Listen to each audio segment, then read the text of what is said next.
It's the other way around. It's like, okay, I was hoping to be the Mark Zuckerberg of IoT and become a billionaire. And then you're finding out it's too fragmented. So it's not a winner takes all.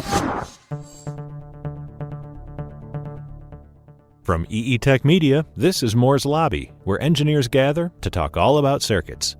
I'm Dave Finch.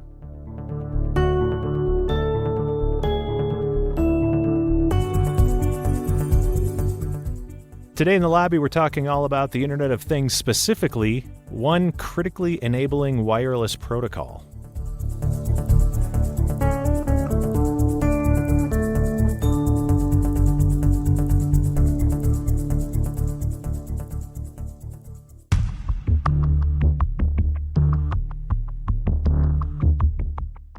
Last month, a listener from our All About Circuits community reached out to us on LinkedIn and asked if we could record a podcast episode exploring the landscape of wireless technologies for IoT applications. We talked about it and we all agreed that this would be an awesome topic and one that could occupy at least half a dozen episodes.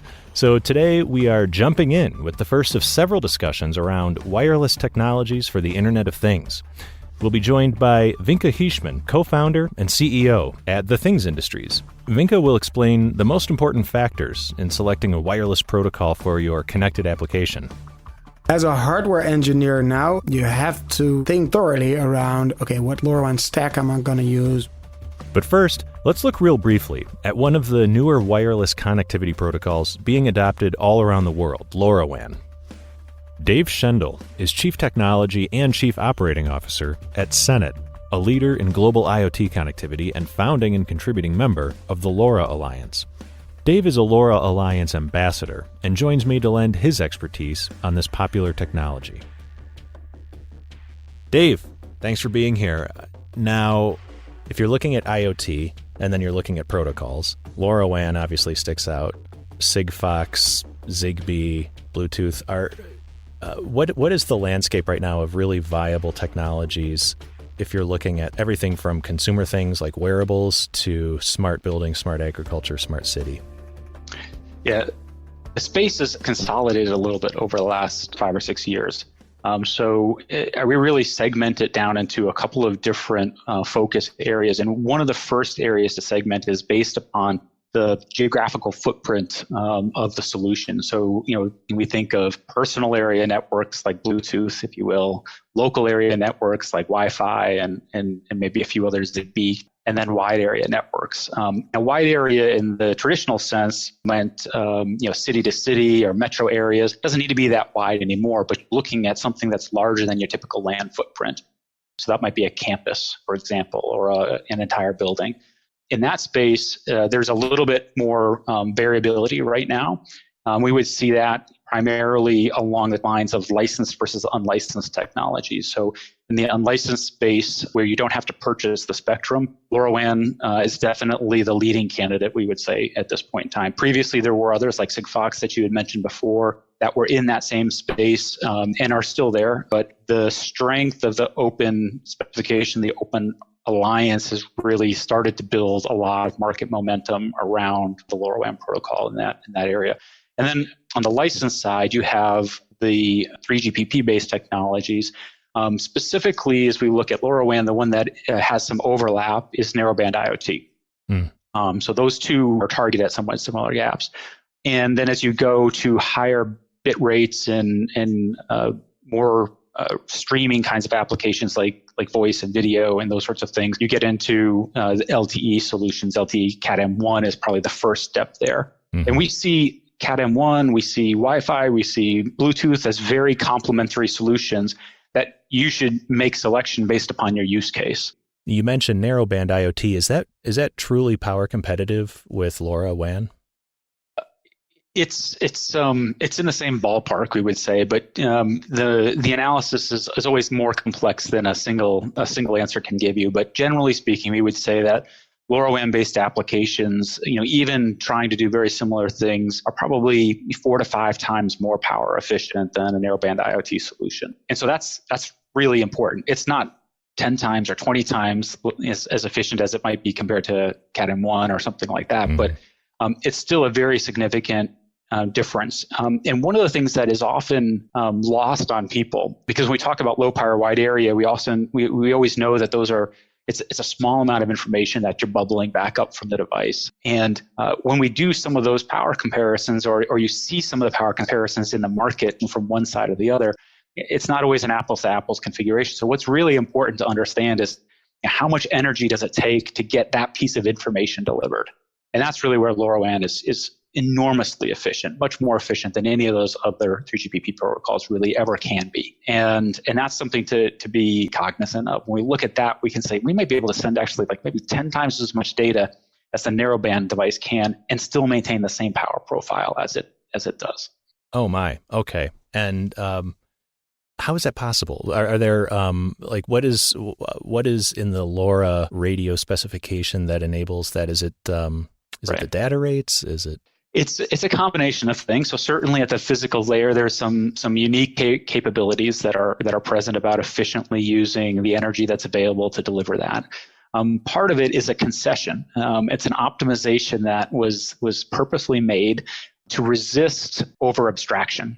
In higher level or more complex protocols like Wi-Fi or like narrowband IoT or the other 3GP protocols, there's a lot that goes on under the covers that the developer never sees. So how connections get established, how they're maintained, how cell handoff occurs, these are all back and forth communications that consume a lot of power.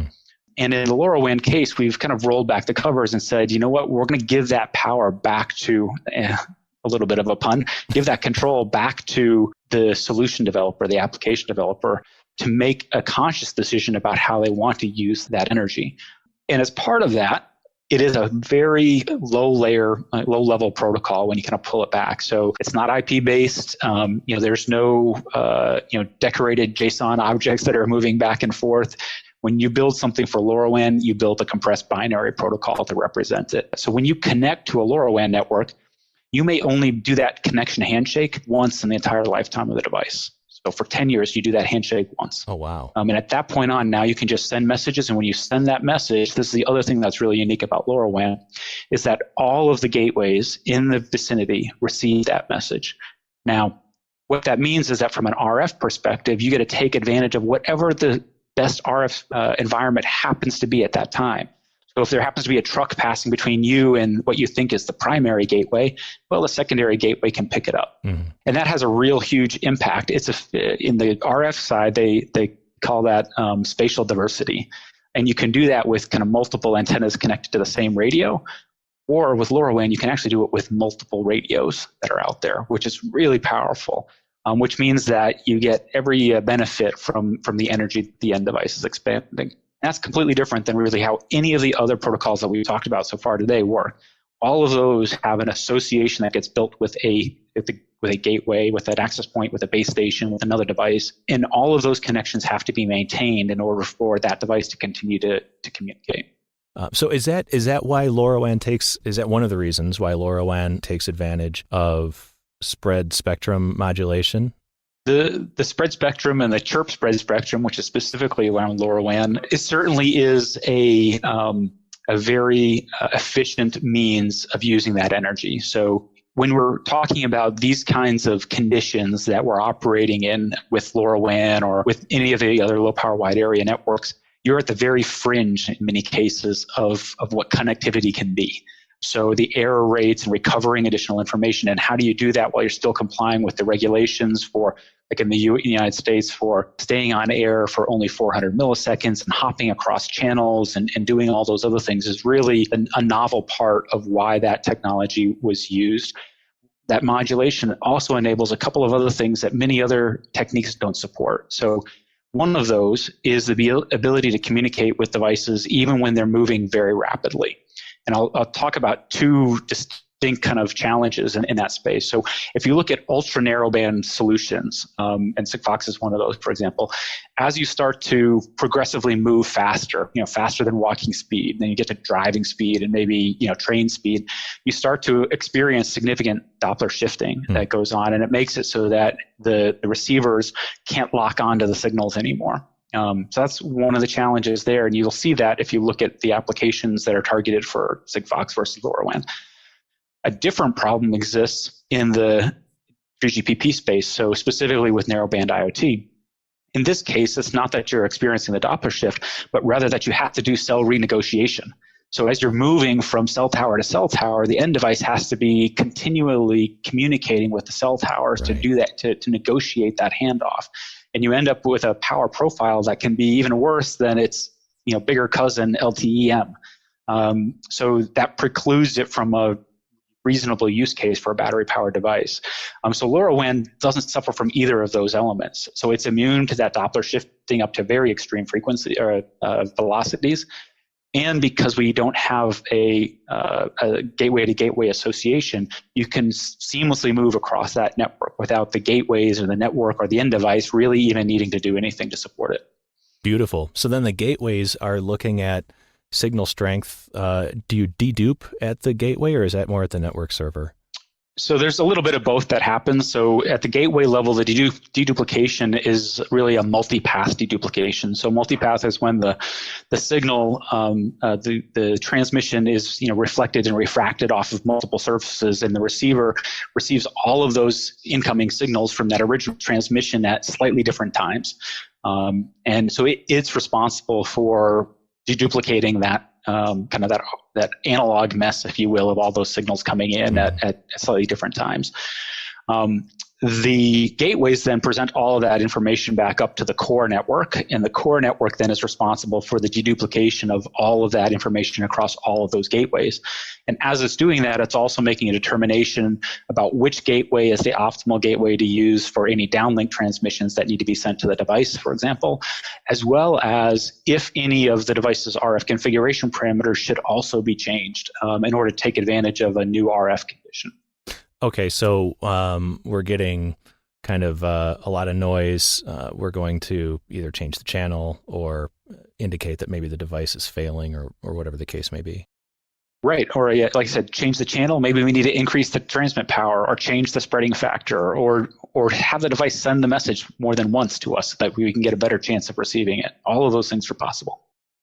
So then from the engineer's perspective, if you're the engineer tasked with not only evaluating, but then implementing and deploying, is the technology mature enough right now that a lot of the more viable solutions are sort of in a nicely contained module or system in package where you can just drop it on the board and download the firmware and then start playing with it? Or are engineers really looking still at more of a Wild West frontier where they're going to be doing a lot of programming, they're going to be doing a lot of RF circuit design, that sort of thing? It's a choice. So the market has the maturity and has evolved to the point where it's a choice that you make, and it's not something that's forced on you. I would say if you were to look, a couple of years ago, the big decision point that you would make with respect to whether I'm going to do we call it a chip down design. So you're gonna buy the radio transceivers, you're gonna buy the MCUs, you're gonna put them down on a board, and you're gonna build the RF front end, and you're gonna write all the software.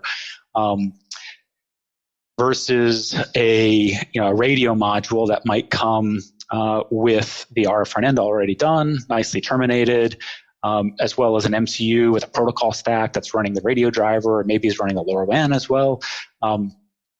That used to be a decision that was really around kind of time to market and expertise versus long-term scalable cost. So the radio module, comes with a little bit more cost. It comes in a little bit larger form factor. It may mean you have another MCU that drives the radio module, which is again more cost and more power consumption. But you don't need to be experts in all of those things you just talked about. I don't need to be an expert in RF design. I don't need to know how the radio works. I don't even know how LoRaWAN works under the covers, really. And that can enable me to get to market very quickly. Whereas if I'm looking at building 1 million devices and every penny counts, then I'm going to hire the RF engineers and the embedded guys to come in and optimize that design so I can squeeze every penny out of the long-term production costs. It's changing a little bit recently, and that really is driven by some of the SoC designs that are coming out. Where you get a little bit, and you get to have your cake and eat it too a little bit, where the cost profiles are really still quite attractive. There's more that's contained within that design that you don't have to expend expertise in. I think you'll continue to see that as one of the most interesting decisions that will be made kind of as we go forward.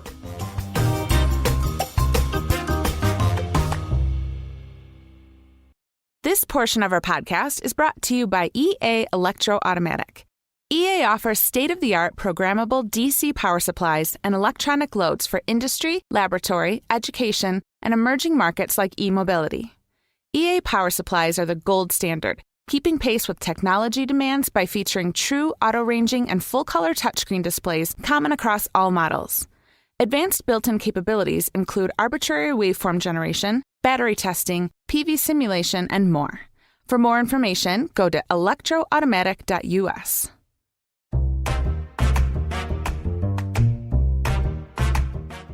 Welcome back to the lobby. My next guest joins us from Amsterdam. Wienke Giezeman is the co-founder and CEO of the Things Network, and he's on a mission to provide the entire world with a free and open Internet of Things data network. He managed to provide the city of Amsterdam with coverage in 6 weeks, and now he is building a global IoT data network for all of us. So there are so many different wireless technologies. Obviously, so many are now being designed specifically for low-power applications, but it's hard to pin down one specific wireless technology for IoT applications. Why is that?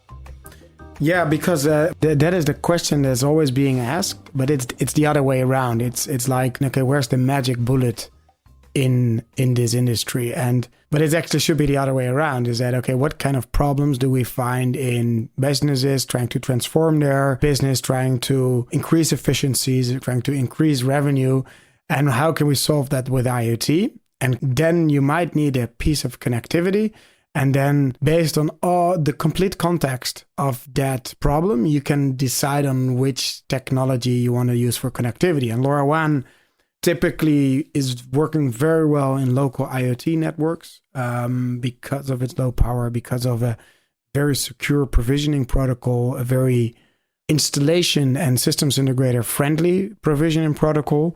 And there's what it's find its traction. So specifically, you see LoRaWAN now working very well in facility management, building management, in agriculture as well. It's really hard to say, is LoRaWAN for IoT? Yes, it is, but there's a lot of other technologies that also work very well in different contexts. Yeah, and the agricultural piece of this is interesting to me too, because of the amount of terrain that needs to be covered. And that's why, is it fair to say that sub-gigahertz radios are just innately better to use, or what's the right word? Maybe more optimized for these types of applications? Yeah, no, so I think a context of a farm is very good, because if you want to do soil moisture sensing or you want to track cows, we have a lot of these use cases in our portfolio. And what you see is that it needs to be battery driven, so it needs to be low power. It needs to be easy to provision, right? And it needs to be long range, because, for instance, one of our customers is tracking cows in Australia, and these cows are literally like they're going everywhere, right? So that can sometimes be really miles away. And the other one, what's really important there is if you look at the farm, it's most of the time never going to be one use case. So you need an open technology to make sure that you allow to build a network, or you set up a gateway with an antenna that doesn't lock you into a certain portfolio of use cases. What you want is to have an open standard that can build as many as use cases on top of that network as you wish, without being caught within the walled garden of an IoT platform. And that's what we feel is the potential of LoRaWAN, because then you get these network effects because you remove the dependencies. And that so a farm is a really good example where LoRaWAN is at its best. The devices have to be easy to provision, it has to be secure, and it has to be open.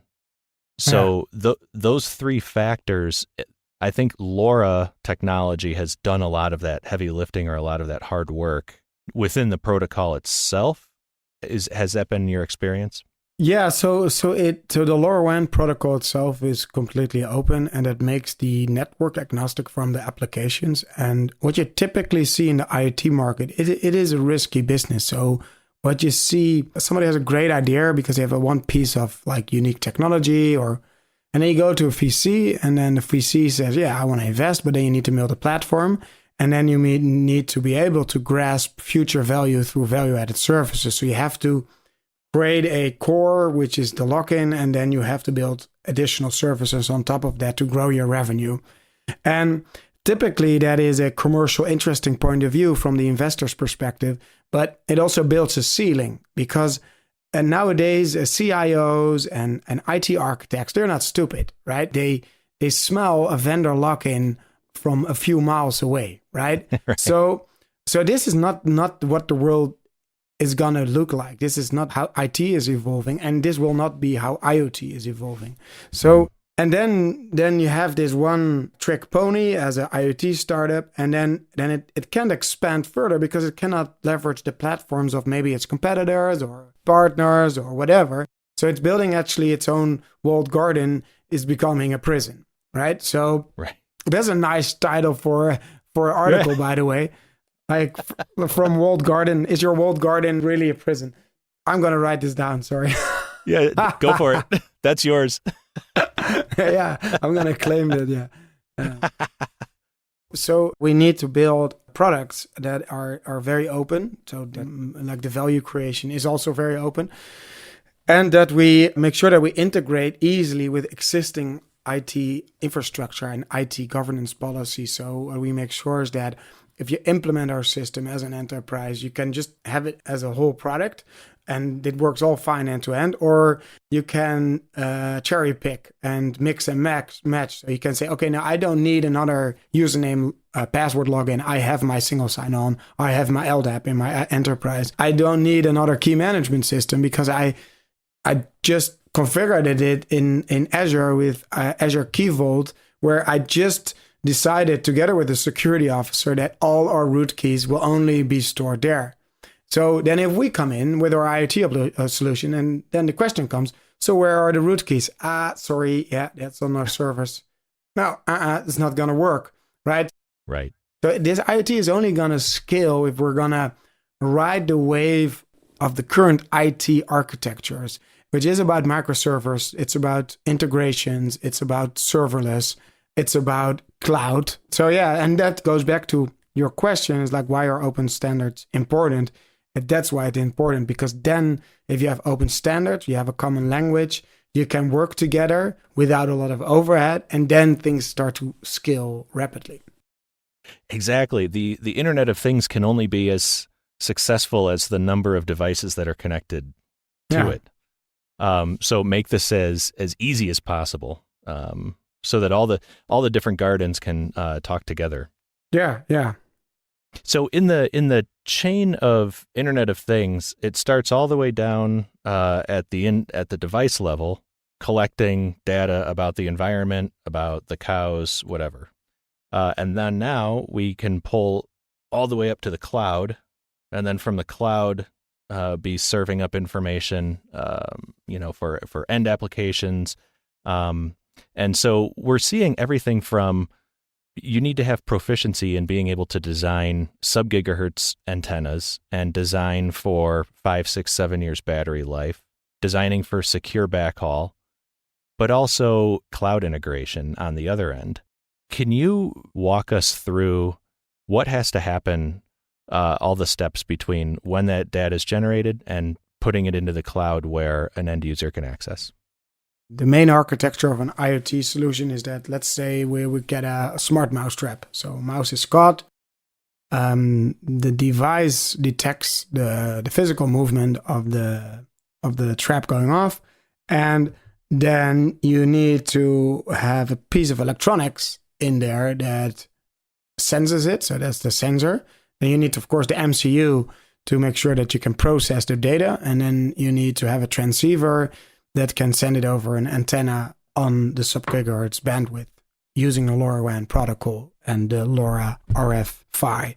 As a hardware engineer now, you have to think thoroughly around, okay, what kind of LoRaWAN stack am I going to use, what kind of MCU architecture, what's supported. And luckily, you have quite some choice. So you have microchip as a system in a package, ST as a system on a chip. Of course, you can go all chip down design with the Semtech. Then you can decide to go for an operating system or bare metal. There are quite some libraries out there that, for instance, work on Sapphire, ARM Embed, OS, that kind of stuff. But of course, you also have the bare metal libraries code running. Then you have to think about the antenna. Most of the time, you see that developers go for a cheap solution through a PCB antenna. I got really excited about a new product that I saw in the market called Fractus Antennas. It's a company that is not creating a PCB antenna, but it creates an antenna out of the PCB with an antenna booster, and this allows you to save space, but also simplify your design, which is maybe even more important. Then it goes over the sub-gigahertz spectrum, and then it ends up with a gateway. The gateway typically holds 8 channels. Sometimes it can be more, 16 or even up to 64.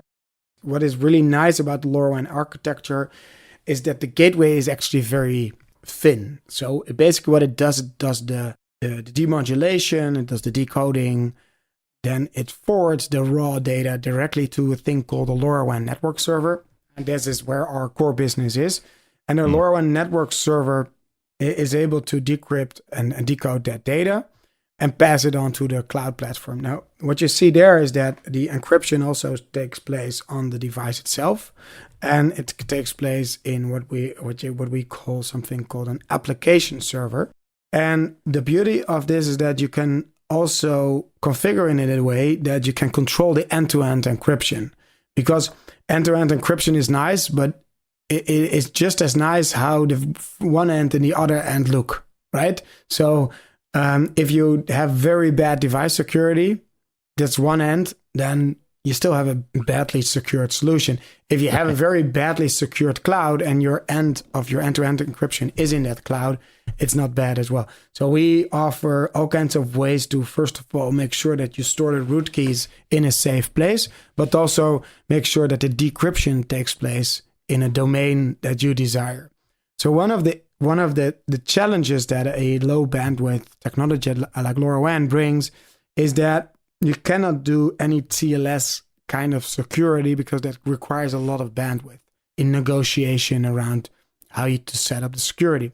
So what you do is you the root keys are stored in the device, and together with microchip, we created specific secure enclave. It's a secure element specifically for LoRaWAN with nice libraries around it to make your life very easy. And it's the ATE CC 608 for LoRa. And the interesting thing about that is that if you think about end-to-end security, the root keys are already provisioned in there. They're stored in our secure root key server, and it makes sure you never have any keys that are shown in public. So there's what you'd have that, and then the LoRa network server connects to a cloud infrastructure, so that can we integrate with Azure IoT, AWS IoT, all kinds of platforms through, again, open standards.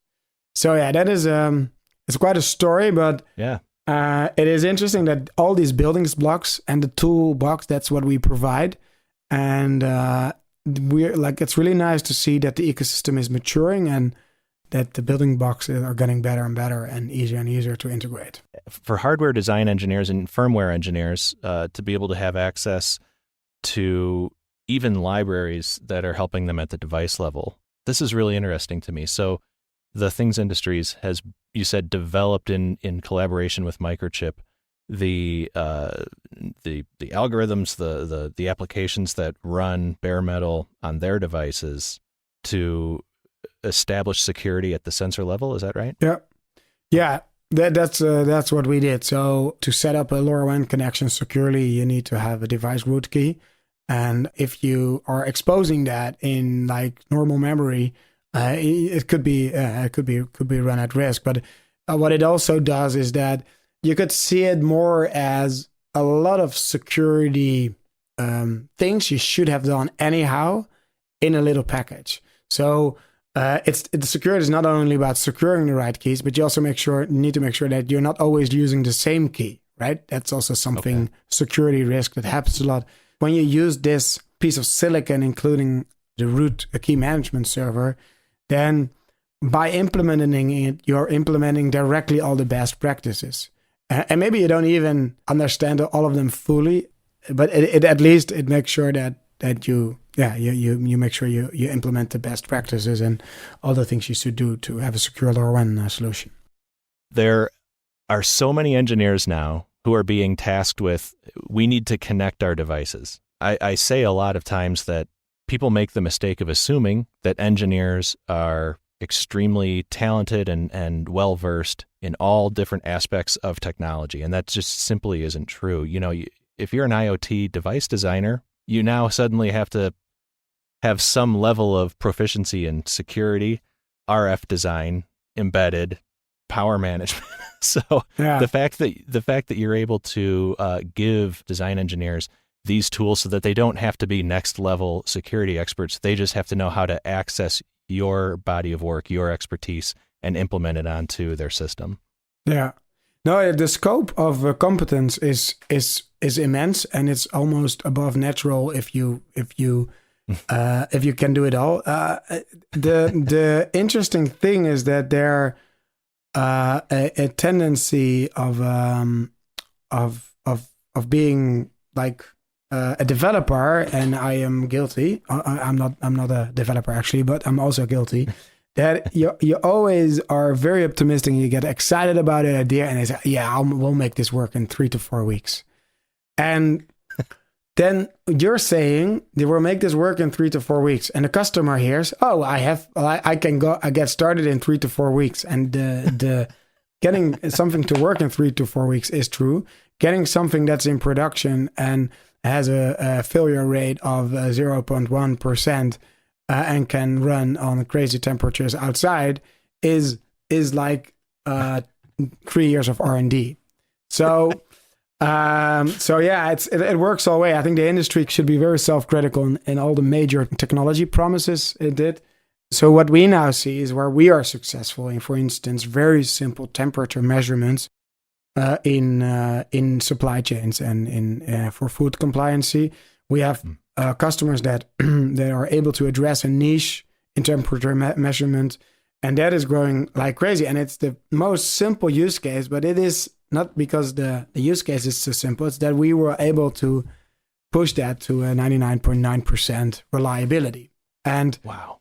And then it's really about doing the most simple stuff right. That's way more important, because I hope we're past the hype. We don't have to show off, I hope, anymore about too much, right? Like, love that we would show off about, not the next new thing, but we did something we promised 10 years ago very well. Yeah, do something. And that's, and part of it too is, I say this even as a podcast host, the electronics media loves to latch on to one thing that sounds pretty cool and just, talk about it like it's already happening. And the reality is it takes time. For instance, when you say temperature monitoring for food safety, that's great. You think in your head, okay, it's a temperature sensor. I know I can stick a probe in, or I can test the ambient temperature around the food or even the raw ingredients. But then you're dealing with all the different nations' regulatory standards. So in the United States, you've got HACCP, which is HACCP, hazardous. I don't know. It has something to do with whether or not the food is spoiled. And I'm sure that all the other countries, you need time to validate, verify that you're actually, your technology is in compliance. That takes time. And food is a great example nowadays of when I can't imagine companies, now that we have access to technologies such as, your platform and everything that enables, I can't imagine running a food service corporation and not utilizing Internet of Things technologies, especially when we saw the spread of a pandemic coming in February, March. All of these restaurants were serving hundreds of people a day, and they had supply chain to support serving hundreds of people a day. Full stop. At least in the United States, we were told everybody stay home, don't go to restaurants, don't go out. And that's great because people did. But now restaurant owners or coffee shop owners, none of our employees are even in the stores. How will we know if the refrigeration is maintaining and that sort of thing? Yeah. No, what I really like about what you said was is that the real world is fragmented. So if you would dive into temperature measurement certifications, so if you go to your local certification house in your state or in your country, then just ring them up and ask them how many types of certification for temperature management are there. And people always say the IoT market is fragmented, but it's because the real world is fragmented. It's the other way around. It's just like, okay, I was hoping to be the Mark Zuckerberg of IoT and become a billionaire. And then you're finding out, I did this too fragmented. So it's not a winner takes all. It's not, you get in. And this makes a lot of sense. I think that's why, we have to use open standards and you have to build a toolbox. You have to approach it from that angle. And then you can try to make that integration easier. And that is exactly our product vision. Layered Thermal Systems is the preferred thermal management solution supplier by major manufacturers of laser, analytical, instrumentation, medical imaging, clinical diagnostics, kiosks and enclosures, and telecom equipment. Optimized designs for highly reliable performance are delivered in smaller form factors that weigh less and require less power. For more information, please go to www.layeredthermal.com. Hey, this is Dave. Before we jump back into the conversation with the brilliant Wienke Giezeman, I wanted to give you a heads up that our parent company, EE Tech Media, just announced that they'll be hosting Industry Tech Days. It's the largest global online trade show and conference for double E's worldwide. It starts August 31st, goes until September 4th, so save those dates in your calendar and check it out. This will be a great way, by the way, to access engineering knowledge from like every corner of our industry. And they're doing a great job pulling it together. So there you go. Industry Tech Days from EE Tech Media and All About Circuits, August 31st through September 4th. Save those dates. All right, let's get back to our conversation with Wienke.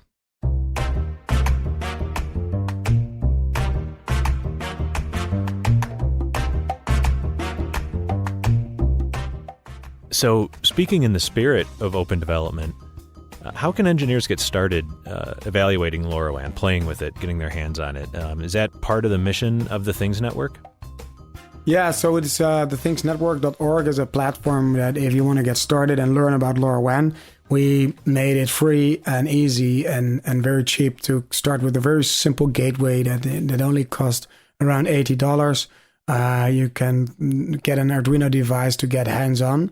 And it's a great way just to go to your boss, say, hey, give me 2 days, and I will tell you if LoRaWAN is something for a company or not. And then basically we have all the tools to get you started. And after that, of course, we hook on to see where we can help them grow and professionalize. But this is a platform where we see was a lot of demand for just getting hands-on with IoT. As you said, there's so many technologies out there.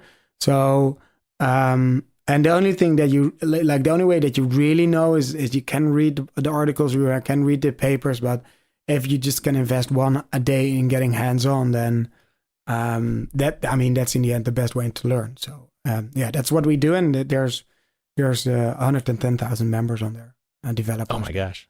That's what was your background? Because I can see on our Zoom call here that you are very young, very youthful. Okay. And thanks. It seems like in a very short amount of time, you've achieved something very powerful, which is you've established a working infrastructure, a working platform for what is arguably one of the most exciting technologies right now, sort of in the timeline of human history. This is a very important technology. What was your background? Were you an engineer? Are you more entrepreneurial? No, I started off. So just to say, it is this going to where we are right now was complete team effort. I do this together with Johan Stocking, my business partner. He's CTO. I'm the CEO, and my background was in engineering first, and then I started working for a telco, and after that I created my first company. It was a video on demand company. It was like a Netflix in the Netherlands before Netflix came, and then Netflix came, and it was quite soon it was over with our company. But it gave me like a lot of joy for entrepreneurship and creating literally like basically something from nothing. And then together with Johan, we had some coffee and we were discussing this new cool thing called LoRa. It's already 5 years ago, and then we thought, like, why don't we like see what we can do with it? And we were looking at the technology. We thought, okay, this is still in its infancy, right? This is not mature at all. And we thought, okay, the only way how we're gonna ride this wave is that we're gonna need to make tools for developers to make sure they can actually start run this in production. And we just started making open source tools, open source platforms, free stuff. And we just thought, okay, let's keep throwing free stuff at the developers until they start asking to pay for it. And that happened. And then we started the Things Industries, where with the same vision of open standards and open ecosystem, we engage with the market. And yeah, the whole story is very much aligned. And you see on the enterprise level, I mean, as I said, nowadays, a CIO can smell a vendor lock-in from miles away. And just going for a truthful, honest IT story where you're not always trying to eat the whole pie. It's just something that really belongs to this day and age in technology. And that's where we're successful. And it helped that we didn't have any VC investment and grew out basically on our own. Which helps a lot. But specifically, if you start with a technology when it's in its infancy, it's really easy, first of all, to make a PowerPoint that promises the world. It's also hard to that you then have to fulfill that. So, that's a bit of the background story, and we're now with a team of almost 25, I think, 25 people, where we are going to go towards the next few months. And it's funny, like we have like at least half of our customers in the US, and we have many of them in Europe and around the world. So that's pretty cool. And it's of course Johan and the team and me doing it, but it's also the developers contributing, testing, like discussing on our forum. It's really like the complete community that we just do it together, which makes it a lot of fun. Yes. And you have to make, like, I think that's something very important in IoT. It's so hard. It's so, I mean, 9 out of 10 IoT projects, they fail in the sense that they're not going into production. So you have to make a lot of fun along the way, because it is hard. It is not easy at all. So, and then it's way more fun together. Yes. Well, it's definitely hard, and that's a pretty high failure rate. But at the same time, it goes back to what you said at the very beginning of our conversation together, which is you have to know what problem you're solving for. You can't just create an IoT solution because you thought it was a pretty good idea. You have to understand, is this something that is a real problem that real people experience? Yeah. And then having the right partners, such as the Things Industries, Things Network, just to get yourself past the barrier to entry and know that you've got a very stable, very reliable, scalable platform that you can start, like you said, with an Arduino. And by the time you're ready, your company can also be going into production, all with the same group of partners. And I think that's very powerful. That is it. And I think at the core is that I think what we acknowledge as a team as well is that you have companies they are really good in understanding a specific problem in a specific domain, and we are typically people that are opportunistic, like people that push solutions. And I think with open source, what you're trying to do is you're just acknowledging that fact is that we are solution driven people. But like they are never successful because they were just pushing the next new thing. And if you open it up, then you allow a way larger audience, a way larger addressable market to get their hands on that. Maybe not always controlling that, maybe not always keeping within that prison of your walled garden, that you take that for granted. But at least get it out there, because there's one thing for sure. We as a company don't understand what it takes to deliver a report for a burger restaurant that tells that their food is preserved in a compliant way, right? So it's super important that you just get the technology out there, and then things will there is a reciprocity which we believe in, that at some point that will come back. Absolutely. I love that. That's such a great philosophy. Thank you so much for all this. And I have one question, because it will help me to settle a bet. Yeah. Okay, cool. Okay. So I am only, I think, partly Dutch, 1/4 Dutch. Okay. My wife is very Dutch. In fact, her last name was Huizinga, or Huizinga. Okay. Huizinga. Yeah. This is my question. How do we pronounce this? Okay. It's a Huizinga, because it has the that we have in our speaking language. So it's the G is a we say it. But okay. Yeah. Thank you for this, because at the family, her family can never agree on how it's pronounced, but now I can say with certainty that I have word from an expert. Okay. Now my you should drop by. Give me a call next time you're in Amsterdam. Amsterdam is one of probably the top 3 cities in the world that I want to visit, so I will do that for sure. Cool. Thanks for the invitation. It was great talking.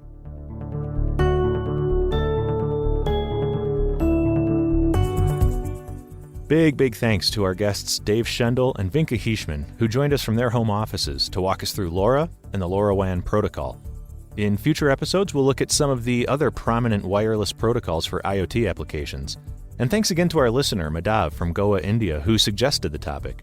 We really enjoy hearing from all of you, so connect with me on LinkedIn or drop your comments below this episode on allaboutscircuits.com. And sincerely, if you enjoy Moore's Lobby, please take a moment to subscribe and leave us a review on Apple, Google, Spotify, or wherever you listen to podcasts. It's a small gesture that truly goes a long way in helping us to build a strong community of listeners and contributors. Thanks for listening.